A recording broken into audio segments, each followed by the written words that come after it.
여러분 안녕하십니까? 네, 여러분의 얼굴을 다시 일주일 만에 뵙게 돼서 정말 하나님께 감사를 드립니다. 저희가 마지막 시대를 살았던 하나님의 사람들이라는 주제로 지금 지난주부터 말씀을 나누고 있습니다. 오늘은 멸망에 가증한 것이 거룩한 곳에 설 때라는 제목으로 이 시대를, 마지막 시대를 살아가는 우리에게 하나님의 주시는 지혜를 얻어볼까 합니다.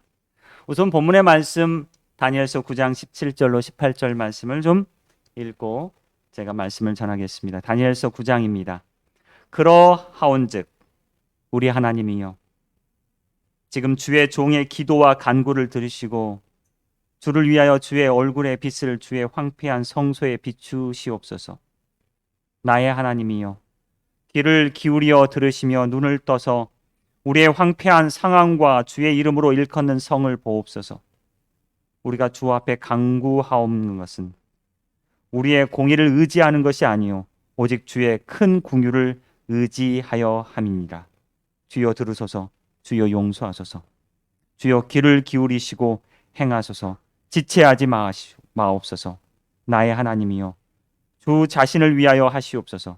이는 주의 성과 주의 백성이 주의 이름으로 일컫는 바 됨이니이다. 여러분 코로나 시대 어떻게 보내고 계십니까? 보니까 코로나 시대 지금 점점 더 많아지고 있는데 여러분 어떻게 보내고 계세요? 지난주에는 제가 한국에 나온 여러 가지 책 중에 코로나 이후의 시대에 대한 이야기를 이렇게 이야기했는데 이런 책도 있더라고요. 코로나 이 시대 과연 우리는 어떻게 보내고 있습니까? 어떻게 지내고 있습니까? 요새 전화 오면 뭐라고 합니까? 어떻게 지내요? 라고 여러분 뭐라고 대답하세요? 잘 지내요. 아멘입니다. 예? 또 어떻게 지내세요? 그러면 어떻게 살아야죠? 우리는 벌써 2년째 이 코로나라는 시대를 지나고 있습니다. 어떻게 지내고 있을까, 우리? 이 시간을 지혜롭게 건너고 있을까? 라는 생각을 좀 해보게 되었습니다. 세상 사람들은요, 그리고 우리들은 이 시대를 마지막 시대, 말세라고 이야기합니다. 성경의 가르침에 따르면 정말 이제 우리는 마지막 시대를 건너고 있습니다. 여러분 질문 하나 드리죠. 그러면 이 마지막 시대가 끝나면 세상은 없습니까? 어때요? 없어요? 있어요? 있어요. 사실 이 마지막 시대가 끝이 아니에요. 그렇죠? 이 시대가 끝이라면 그냥 다 포기하고 사는 게 낫겠지만 이게 끝이에요, 아니에요? 아니에요. 여러분, 우리 코로나 시대를 현명하게 견디는 이유가 뭐냐면 이제 백신 맞고 뭐 이렇게 저렇게 해서 집단 면역 형성되면 코로나 끝나 안 나? 끝나요, 안 끝나요? 안 끝날 것 같아요? 언젠간 끝나겠죠. 예? 뭐 언젠간 끝나겠죠. 뭐 산다고 하지만 그래도 이제 마스크 벗고 살 때가 있을까요? 그 희망을 보고 사는 거 아닙니까, 우리가? 마지막 시대도 마찬가지입니다. 이 마지막 시대라고 하지만 이건 작은 좁은 통로일 뿐입니다. 우리 그리스도인들에게는 이 통로를 지나가면 뭐가 나와요? 하나님 빛이 나오고 새로운 세상, 하나님의 세상, 하나님의 나라가 펼쳐질 걸 여러분 믿습니까? 그러기 때문에 우리는 어렵고 힘든 가운데서도 고난과 시련 가운데서도 이것을 뭐 하려고 그래요? 통과하려고 하는 것입니다. 세상에 이 통로의 주변에 여러 가지 징조들이 있어요. 범죄, 재해, 천연재해, 전염병, 부패, 전쟁과 타락, 이런 수많은 무섭고 떨리는 것들이 소식들이 들려오지만 우리는 굳건하게 이 통로를 어떻게 해요? 통과하는 것입니다. 이게 마지막 시대예요. 여러분 출애굽 시대 유월절이라는 이 절기가 있지 않았습니까? 유월절이란 뜻이 뭡니까, 여러분? 유월. 맞습니다. 넘어가다. 패스오버. 영어로는 패스오버. 이 한자도 유월, 넘어가다라는 뜻이에요. 이 애굽에 몇 재앙이 있었어요? 10재앙. 애굽 사람들은요, 야야야, 이건 마지막 때다 그랬어요. 우박이 떨어지고요, 파리 재앙이 생기고요. 암흑 재앙이 생기니까 이거 무슨 때다? 마지막 때다. 이거 우리 이제 죽나 보다라고 했는데 여기에 한 백성, 이스라엘 백성은 지혜롭게 이 열 재앙을 통과합니다. 패스오버요. 그리고 이 시간을 통과하면 새로운 시간이 펼쳐지게 된다는 사실이에요. 이 마지막 시대는요, 이와 같습니다. 우리가 코로나 시대를 현명하게 통과하면 또 어떤 어려움이 있다 할지라도 이 마지막 시대를 현명하게 통과한다면 우리는 새로운 세상을 맞게 되는 겁니다. 저는요, 오늘 소개할 인물, 마지막 시대를 3번이나 살아본 인물을 좀 소개할까 합니다. 누군지 아세요? 3번의 종말을 맞이했던 사람, 3번의 마지막을 맞이했던 사람이 누굴까? 바로 다니엘이에요. 다니엘은요, 자기 인생의 3번의 마지막 시대를 겪어봤습니다. 여러분 죽을 뻔한 적 있으세요? 제가 대학 다닐 때 불암산에 올라가는데 불암산 꼭대기에 그게 돌 바위로 돼 있어요. 그런데 길이 안 보여가지고 이리 올라가면 되겠다 하고 딱 붙었는데 다리는 바닥에서 떨어지고 밑에는 낭떨어지고 바닥엔 딱 떨어졌는데 손가락 끝이 딱 걸렸어요. 근데 점점 힘이 빠지는 거예요. 이게 마지막이구나. 이런 마지막 죽을 고비 한 번씩 넘겨보셨죠? 예? 마지막 시대를 살았던 하나님의 사람 중에 3번이나 마지막 시대를 경험했던 사람이 있는데 그 사람이 바로 다니엘입니다. 다니엘은요, 첫 번째 마지막 시대를 언제 경험했느냐? 10대의 나이에 경험합니다. 아버지의 나라, 어머니의 나라, 그리고 자신의 고향의 나라가 멸망당하게 되죠. 한 나라가 멸망합니다. 남방 유다의 귀족으로 태어났어요. 왕족으로 태어났어요. 그런데 이 나라가 바벨론에 의해서 멸망당하는 거예요. 그는 그 멸망당하는 현장에 있었습니다. 그리고 그걸 보았습니다. 자기의 목숨도 왔다 갔다 했어요. 이유도 없이 죽을 수도 있었습니다. 그리고 첫 번째 그가 겪은 마지막 시대는 바로 이렇게 지나갑니다. 두 번째 그의 마지막 시대는요, 그가 끌려온 나라가 바벨론이라는 나라였는데 바벨론의 나라에서 뭐 했어요, 여러분? 다니엘이 열심히 공부해서 뭐 했어요? 성공했어요. 그리고 공무원이 됐어요. 그리고 점점 높아집니다. 어디까지 올라가요? 바벨론 나라의 총리 대신까지 됐어요. 가장 높은 자리까지 올라갔습니다. 그런데 그 나라가 어떻게 돼요? 멸망당해요. 자기도 이제 뭐요? 딸랑 죽을 목숨에 처한 겁니다. 내가 아무리 좋은 정치를 하고 아무리 좋은 일을 했다 할지라도 나라가 바뀌면요, 인생이 바뀌는 거죠, 여러분. 이 두 번째 바벨론에서 그는 죽을 뻔합니다. 그리고 세 번째 그가 죽을 뻔했던 것은요, 그의 계시와 이상 중에 나타납니다. 그가 계시 속에서 그의 마지막 시대를 보게 됩니다. 그리고 마지막 시대 그는 또 한 번의 고비를 계시 가운데 넘어가게 됩니다. 우리 첫 번째부터 한번 볼까요? 첫 번째, 그가 겪은 첫 번째 이 마지막은 무엇일까? 10대의 나이에 겪은 이 첫 번째 마지막은요, 암울했습니다. 정말 죽는 줄 알았을 거예요. 바벨론에게 침공당했는데 이 느부갓네살 왕이 왕족 중 다니엘과 세 친구들을 딱 포로로 잡아가서 이 자기 나라로 데리고 가는 겁니다. 그리고 바벨론 왕은 남방 유다에 어떤 왕을 세웠냐면 시드기야라는 왕을 세우게 됩니다. 근데 이 시드기야 왕이 어떤 왕이었는지 아세요? 이런 왕이었어요. 시드기야가 왕위에 오를 때 나이가 21세라고 하는데 이 왕이 어떤 왕이었느냐? 이 빨간 글씨 보면 선지자 에레미야가 여호와의 말씀으로 일러도 그 앞에 뭐 하지 않았다? 겸손하지 않았다. 이거 마지막 시대예요, 여러분? 마지막 시대입니까? 마지막 시대예요. 아무리 하나님의 말씀이 선포된다 할지라도 백성들이 이 말씀을 들어야 안 들어요? 그럼 마지막 시대죠. 다니엘과 그 세 친구들이 잡혀가면서 보니까 시드기야 왕이 누구의 말을 안 들어요? 에레미야 말을 안 듣습니다. 선지자의 말을 안 들어요. 우리 빨리 회개하고 빨리 하나님께 돌아가야지 이 마지막 시대를 뭐 할 것 같은데 넘어갈 수 있을 것 같은데, 아니, 당신이 회개해야지 우리가 안 죽습니다. 이 나라가 죽으면 우리도 뭐요?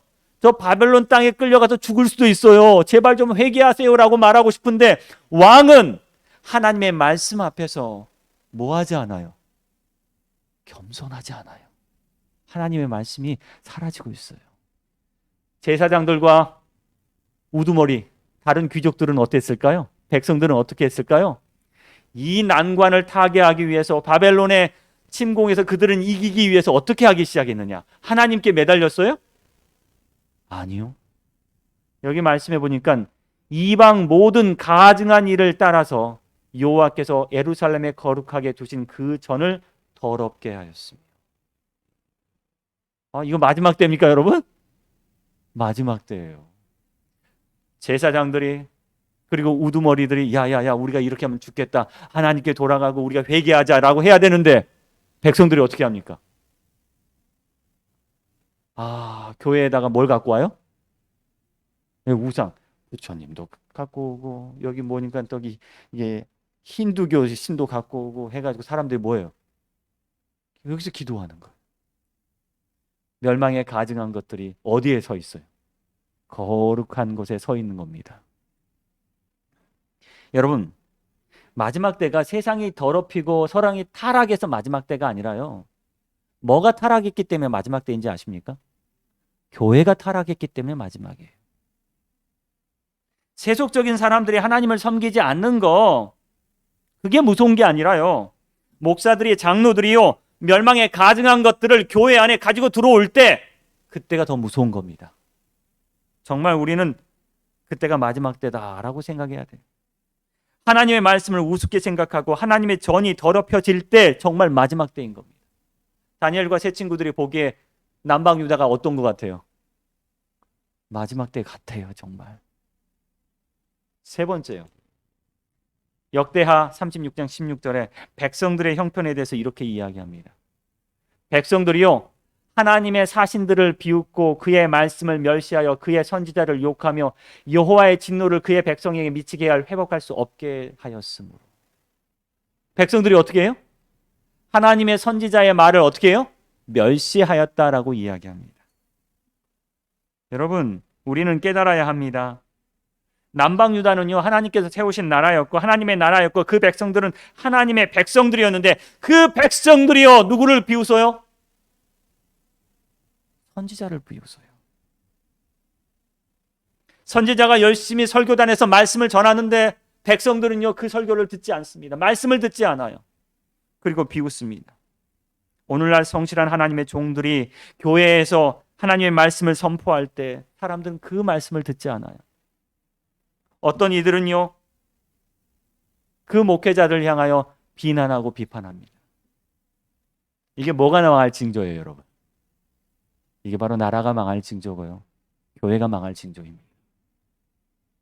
하나님의 말씀이 비평당하고 하나님의 뜻이 왜곡당하고 성령이 무시당할 때 어쩌면 남방 유다처럼 우리도 마지막을 걷게 될 수도 있습니다.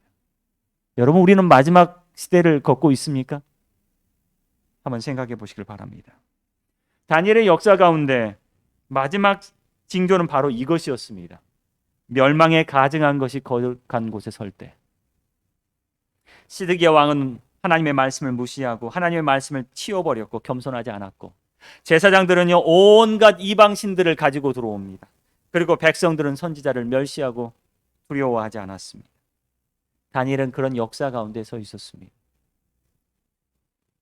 자신의 고향 유다 나라가 멸망당한 것을 봐야 했습니다. 만약에 자신의 나라가 멸망당하면 자기의 목숨도요, 보장할 수 없어요, 여러분. 결국 남방 유다는 멸망당하게 됩니다, 여러분. 역대하 36장 17절로 20절을 보면요, 이 멸망당하는 남방 유다에 대해서 이렇게 설명하고 있습니다. 청년 남녀들이 다 죽임을 당하고 하나님의 전이 더럽힘을 당하고 불태워지고 살아남은 자들은 바벨론에 끌려가게 되었다라고 기록합니다. 그렇게 유다는 멸망당할 수밖에 없었습니다. 운명 공동체이기 때문에 같은 민족이었던 다니엘도 죽을 수밖에 없었는데, 이 다니엘은 그 시간 어떻게 견디어 나갔을까요? 어떻게 살아남을 수 있었을까요? 여러분, 두 번째 다니엘이 경험한 멸망입니다. 마지막이에요. 다니엘은요, 그 멸망의 현장에 그날 밤 그곳에 있었습니다. 맞죠? 바벨론이 망하는 밤, 이 바벨론에 사는 귀족들과 왕족들 천여 명이 어디에 모여가지고 바벨론의 궁전에 모여서 술판을 벌이기 시작합니다. 바벨론을 다스리고 있었던 벨사살 왕이요, 명령을 내립니다. 야, 예루살렘에서 있었던 그 성전에서 가져온 뭘 가져와라? 하나님의 그 귀한 성물이고 기물이었던 그릇들을 가져오라고 명령하고, 그 그릇들에 뭘 담았어요, 여러분? 술 담고 발 담그고 하면서 마셔대기 시작했습니다. 그리고 그 기물들을 앞에 두고 다른 신들에게 경배하기 시작했어요. 이방의 신들에게 경배하기 시작합니다. 그날이 기원전 539년 10월 13일이었습니다. 이때요, 벨사살 왕이 이런 타락한 일을 하고 있을 때 한 손이 나타나죠. 그리고 왕궁 벽에다가 글자를 씁니다. 그런데 이 글자를 해석할 수 있어요, 없어요? 왕이 무서워하여 많은 박사들과 술객들을 불러서 그 글자를 해석하라고 이야기합니다. 근데 해석할 수 있어요, 없어요? 왜 못해요? 사람이 쓰지 않았기 때문에. 이 사람들이요, 지금 무슨 짓을 하는지 자기들이 몰랐어요. 그러니까 해석이 안 되는 거예요. 이 해석을 하기 위해서 누구를 부르죠? 다니엘을 불러요. 다니엘은 그 술판에 참석하지 않았던 것 같아요. 왜요? 사실 다니엘은요, 그때 총리가 아니었다 할지라도 총리 대신까지 올라간 사람이니까 귀족이에요? 귀족이에요. 천여 명이 모였는데 다니엘 와도 됐을 거예요. 하지만 다니엘은 거기에 참석하지 않습니다. 다니엘이 왕의 명령을 따라서 그곳에 참석했습니다. 딱 보니까 이게 뭐야? 지금 왕궁에 딱 들어가자마자 딱 보이는 게 뭐야? 개판 5분 전이야. 개판 5분 전. 망할 것 같아? 안 망할 것 같아? 망할 것 같아. 이거 딱 보니까 교회에서 술 마시고 있지? 이거 하나님의 귀한 성물을 가지고 사람들이 술 마시고 있는데, 이거 딱 보니까 개판 5분 전, 망하기 5분 전이야. 딱 글씨를 보지 않아도 알겠어요. 이 나라가 뭐 하겠다? 망하겠다. 술판은 벌어졌는데, 아이고, 얼마나 비참한지 모릅니다. 오늘 저 왕 때문에 이 나라가 망하겠구나. 이제 안 봐도 알겠다. 사실 바벨론 성은요, 난공불락의 아주 견고한 성이었습니다. 성 주위로 강이 흘렀고요, 성은 한 20m의 높은 성벽을 가지고 있었습니다. 그리고 이 성 안에는요, 20년 먹을 양식을 가지고 있었어요. 왕이 자신만만해요? 자신만만하죠. 이 나라는 절대 안 망한다. 자, 모든 귀족들, 왕족들 모아다가 우리 뭐하자? 즐기자 한 거예요. 그런데 다니엘이 딱 보니까, 아니, 그의 선조였던 느부갓네살 왕에게 하나님께서 그렇게 경고하셨는데 이들이 뭐하지 않아요? 회개하지 않은 거예요. 이 나라 망하겠구나. 이 나라 망하겠구나 하고 이 글자를 보니까 글자의 뜻이 뭔지 알아요, 몰라요? 아는 거예요. 다니엘이 딱 보니까 이 바벨론의 왕 벨사살과 그의 신하들이 하나님의 거룩한 그릇에 더러운 음료로 채워놓고 향락을 즐기고 있고, 이거 정말 개판 5분 전이고, 이거 안 되겠구나. 그리고 그는 이렇게 이야기합니다. 왕이요, 왕께서 이 느부갓네살의 아들이 되어서 사실 세상이 어떻게 될지 다 알고 계시지 않습니까? 그럼에도 알고 왕은 마음을 낮추지 아니하였습니다. 도리어 자신을 하늘의 주제보다 높이며 그 성전의 그릇을 왕 앞에 가져다가 왕과 귀족들과 왕후들과 후궁들로 다 그것으로 술을 마시고, 왕이 보지도 듣지도 알지도 못하는 그 문, 구리, 쇠, 나무, 돌로 만든 신상들을 찬양하고 하나님께 영광을 돌리지 아니하셨나이다. 그래서 이 글은 메네메네 데겔 우바르신, 이 나라가 망할 것 같습니다. 이 나라가 망할 것 같습니다. 다니엘은 여기서 두 번째 고비를 넘깁니다. 그의 마지막 잔치. 어쩌면 다니엘도 이 잔치에 참여할 수 있었지만 다니엘은 이 잔치에 참여하지 않았습니다. 그는 모든 해석을 마치고 아마도 그 자리를 빠져나갔을 것입니다. 그리고 불과 몇 시간 후에 바로 그 자리에서 메데아 페르시아의 연합군이 공격해서 거기에 있던 사람들을 죽이고 왕을 죽이고 사람들을 때리고 거기에 있는 사람들을 잡아가기 시작했습니다. 무너졌도다 큰 성 바벨론이요, 모든 나라에게 그 음행으로 인한 말미암아 진노의 포도주를 먹이던 자로다. 다니엘은 함께 이 진노의 포도주를 마시지 않았습니다. 그리고 그 바벨론의 궁전에서 빠져나와 무엇을 했을까요, 여러분? 다니엘은요, 그날 밤 또 멸망에 가증한 것이 거룩한 곳에 선 것을 보았습니다. 여러분, 우리는 코로나가 마지막 시대 징조라고 이야기합니다. 수많은 징조들이 우리 앞에 펼쳐질 것입니다. 이렇게 멸망에 가증한 것들이 거룩한 곳에 설 것을 볼 때마다 우리는 무엇을 해야 합니까? 어떻게 이 마지막 시대를 견뎌내고 살아야 하는 것입니까? 어떻게 하면 우리가 살아남을 수 있을까요? 세 번째 다니엘이 경험한 종말입니다. 다니엘서는 마지막 날의 예언과 계시를 담고 있는 책입니다. 그래서요, 다니엘은 이 마지막 날에 대한 계시를 많이 보았습니다. 그런데 마지막 날에 대한 계시에 대한 묘사를 할 때마다 이 단어가 등장합니다. 가증한 것들이 거룩한 곳에 설다. 몇 구절이 있어요. 9장 27절, 11장 31절, 12장 11절. 멸망하게 할 가증한 것들이 세울 때부터. 이게 징조예요, 여러분. 예수님도 그 말씀을 인용해서 이렇게 이야기합니다. 이봐 누가 말하지 않았니? 다니엘이 말하지 않았니? 멸망에 가증한 것이 거룩한 곳에 선 것을 보거든 너희가 뭐하라? 도망하라. 여러분, 지난주 저는 노아에 대한 이야기를 했습니다. 노아는요, 120년 동안 마지막 시대를 살면서 뭐 했어요? 하나님께 120년 동안 헌신하면서 방주를 만들었습니다. 그러면 오늘날 노아도 산다면 오늘날 누구도 살아야 돼요? 다니엘이란 인물도 살아야 합니다. 다니엘은 이 마지막 시대를 버티며 어떤 일을 했을까요? 다니엘이 한 거 뭐였을까요? 여러분, 다니엘이 방주 만들었어요? 여러분, 다니엘서 보면 다니엘이 자기의 재산을 다 통틀어서 하나님을 위하여 방주를 만들었더라 그런 기록이 있습니까? 없어요. 근데 다니엘서를 쭉 1장부터 12장까지 보면요, 다니엘서를 뚫고 나가고 있는, 다니엘이 승리할 수밖에 없는 승리의 비결이 딱 하나 나옵니다. 맞아요, 여러분. 기도했어요.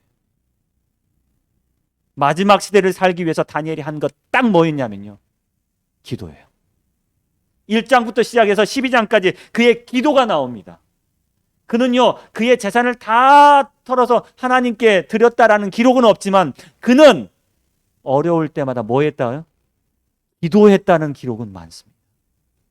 첫 번째, 그가 남방 유다에서 끌려와서 바벨론의 포로가 되었을 때 그가 수많은 천재들 앞에서 같이 공부하면서 자기의 목숨이 오늘 떨어질지 내일 떨어질지 모르는 형편 속에서 어쩌면 자신들의 지혜가 부족하여 이 시험에 떨어지면 오늘 저기 노예로 팔려갈 수밖에 없는 그런 형편 속에서 그들이 뭐 했다고 나오냐면 그들은 믿음으로 기도하였고 저희의 기도를 실천하였다라고 나옵니다. 그들은 끊임없이 기도하고 성실히 연구하고 눈에 보이지 않는 분과 접촉함으로 그들은 에녹처럼 하나님과 동행하였다. 그가 3년 동안 하는 건 뭐였어요? 기도하는 일이었습니다. 그가 3년들을 보내면서 남방 유다는 멸망해 가고 있었어요. 하지만 그들은 뭐 할 수 있었냐면 살아남을 수 있었습니다. 뭐 했기 때문에요? 기도했기 때문입니다. 다니엘 2장 17절요. 느부갓네살 왕이 뭘 봤습니까? 꿈을 봤어요. 신상을 보았어요. 하지만 그걸 기억하지 못했습니다. 그리고 명령을 내렸죠. 모든 박사들과 술객들을 뭐하라? 죽이라. 그때 다니엘은 뭐 했어요, 여러분?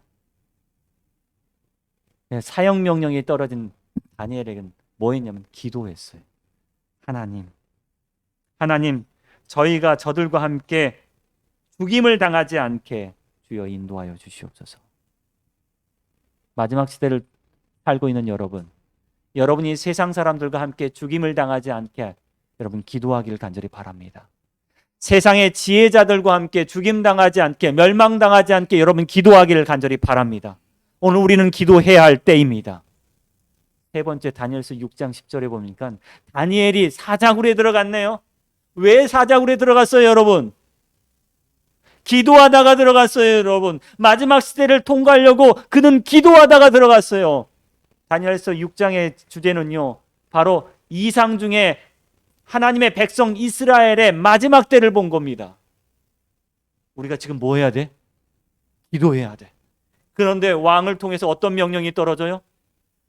지금부터 30일간 어떤 누구도 어떤 신에게 뭐 하지 마라? 기도하지 마라.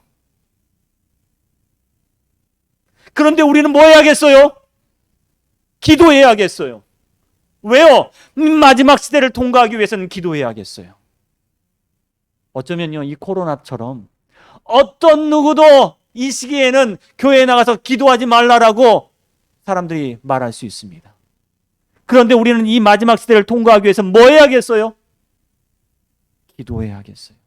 어디에 들어간다 할지라도, 사자굴에 들어간다 할지라도 우리는 기도해야겠어요. 다니엘은 기도합니다. 평소 하던 대로 하루에 3번씩 무릎을 꿇고 그의 하나님께 무슨 기도했냐면 감사하기도 했어요. 주님 감사합니다. 코로나 어려운 시기를 버티고 있는 여러분, 우리 가정에서 함께 예배드리고 있는 여러분, 지금은 우리가 기도해야 할 때입니다. 다니엘서 9장 3절 말씀입니다. 내가 금식하고 베옷을 입고 재를 덮고 주 하나님께 기도하며 간구하기를 결심한다. 여러분, 다니엘서 9장은 마지막 시대를 예언하고 있는 곳입니다. 그가 이 마지막 시대를 보면서 무슨 생각했냐면 기도해야겠다는 생각했어요. 그가 마지막 시대를 겪어보지 못했지만 그는 이상을 통해서 마지막 시대에 어떤 상황이 벌어질지를 그는 알고 있었습니다. 그가 뭐 해요? 이걸 견뎌내기 위해서는 우리가 기도해야 한다. 다시 한번 무릎 꿇습니다. 여러분 함께 무릎 꿇게 되기를 간절히 바랍니다. 제가 이번에 재림연수원에 갔는데요, 제가 여러 차례 재림연수원을 갑니다. 그런데 이게 뭔지 아세요, 여러분? 이게 뭐죠? 저는 이걸 여러 번 봤는데 사실 이게 기도하는 의자예요. 근데 이 사용법을 몰랐어요. 몇 번 이렇게 앉아보긴 했는데 뭐 불편하고 별로 그래요. 그래서 야, 이거 기도하는 의자인데 이거 어떻게 기도하라는 거지? 이건 안 가르쳐 주더라고요. 그래서 항상 무릎 꿇고 기도했어요. 근데 여러분 무릎 꿇고 기도하다 보면 어디가 저려요? 무릎 저리고 다리껏 막 저리고 그래요. 그러면 뭐 코에다가 침 바르죠, 여러분? 막 침 발라요. 소용없어요. 앉아 있는 게 힘들면 조금 이제 누워서 기도하기도 해요. 점점 뻗어지죠, 이게 쭉 가라앉는데 그러다가 자게 돼요, 주님 안에서. 근데 이상은 없어요, 여러분. 근데 이번에 이 사용법을 제가 알게 됐어요. 얼마나 편한지 몰라요. 1시간 기도해도요 무릎이 아프지 않아요, 여러분. 이렇게 기도하는 건데 1시간 기도해도 무릎이 아프지 않아요. 그리고 너무 편하게 기도하게 되는 겁니다. 게다가 이 의자를 제가 봤더니 허리가 곧게 펴져요. 그래서 허리도 곧게 펴지고 기도하라고 하나님께서 나에게 이러한 지혜를 허락하시는구나. 하나님 감사합니다. 이것만 알아와도 저는 너무 재림연수원 잘 간 것 같다라는 생각이 들었어요. 방법을 한 거예요. 방법을 하니까 너무 기도하는 게 편했습니다. 여러분, 제가 요새 고민하는 게 뭔지 아세요? 이 코로나 시대에 어떻게 하면 선교하면 좋을까? 전도해야 한다고 하지만 사실 세상 사람들은 전도해야 한다고 교회 오라 그러면요, 아니 코로나가 이렇게 번졌는데 교회 오라고 한다고요, 이상한 사람이라고 이렇게 손가락질합니다. 이 시대에 어떻게 선교하면 좋을까? 저는 고민하기 시작했습니다. 하나님, 방법을 좀 가르쳐 주십시오. 그랬더니요, 제 머릿속에 떠나지 않은 하나님의 음성이 있었습니다. 기도가 마지막 때 일하는 방식이다. 기도는요, 우리가 마지막 때 일할 수 있는 방식입니다. 마지막 때 여러분 살면서 전도 마음대로 할 수 있을 줄 아십니까? 아니요. 마지막 때 살면서 여러분의 말을 사람들이 들을 줄 아십니까? 아니요. 마지막 때 우리가 어떻게 일해야 할까요? 다니엘이 우리에게 가르쳐 줬습니다. 마지막 때 기도하라. 기도는 우리가 할 수 있는 최고의 일할 수 있는 방식이다. 유일하지만 가장 강력한 방법이 여러분 기도라는 사실을 여러분 기억하기를 바랍니다. 우리가 하나님과 함께 일하며 우리가 간절하고 열렬한 기도로 계속적으로 하나님 은혜의 보좌로 올라가지 않는 한 우리는 이 시대를 위한 위대한 사업을 할 자격이 없다. 여러분 기도하기를 간절히 바랍니다. 우리 보객교회 성도 여러분, 이제 이 마지막 시대 다시 한번 일어나기를 바랍니다. 이 마지막 시대를 통과하기 위해서 함께 기도하는 주의 백성들 되기를 바랍니다. 여러분 기도하러 여러분 가십시오. 기도하러 무릎을 꿇게 되기를 간절히 바랍니다. 가려 뽑은 기별 2권의 9장에 이런 말씀이 있습니다. 9장 제목이요, 우리가 종말에 가까이 이를 때라는 제목입니다. 우리가 종말에 가까이 이를 때 우리는 무엇을 해야 하는가? 위험에 처한 이 시대에 무엇보다도 필요한 것은 가장 열렬한 믿음이 섞인 간절한 기도와 사단이 하나님의 백성에게 그의 어두운 그늘을 던질 때 하나님께 매달려 의지하는 정신이다. 세상의 편만한 제약은 더욱 열렬한 기도를 필요로 하고 있으며 하나님께서 비록 당신의 택하신 백성들을 오래 참아주실 뿐만 아니라 밤낮으로 당신께 부르짖는 저들의 원수를 갚아주시겠다고 약속하셨다. 여러분 함께 기도하기를 바랍니다. 우리는 지금 어려운 시대를 지나고 있습니다. 코로나 시대. 사람들은 이 어렵고 힘든 시대를 지내면서 서로 혐오하고 미워합니다. 그런데 우리는요, 깨달아야 합니다. 이 시간 기도해야 된다는 사실을요. 힘들고 어려운 시대 여러분 함께 기도하기를 바랍니다. 주님께서 유월절을 겪게 되었습니다. 그분의 마지막 유월절요. 이 유월절을 지내며 그분은 뭐 하셨어요? 기도하셨습니다. 이 유월절에 뭐가 있었냐면 십자가가 기다리고 있었습니다. 이 십자가를 건너기 위해서 그분에게 가장 필요한 건 무엇이었습니까? 정말 천사들이 필요했을까요? 아니면 능력이 필요했을까요? 주님은 제자들을 이끌고 기도의 동산으로 올라가셨습니다. 그리고 주님은 말씀하셨습니다. 어찌하여 자느냐? 시험에 들지 않게 기도하라. 오늘 이 말씀은요, 마지막 시대를 건너고 있는 우리에게, 마지막 유월절을 건너고 있는 우리에게 하시는 말씀입니다. 어찌하여 자느냐? 시험에 들지 않게 일어나 기도하라. 여러분 이 말씀을 우리의 삶 속에 새기게 되기를 간절히 바랍니다. 그리고 기도하는 우리 재림 성도, 기도하는 부객교회 성도님들 모두가 되기를 간절히 바라며 말씀을 드리겠습니다.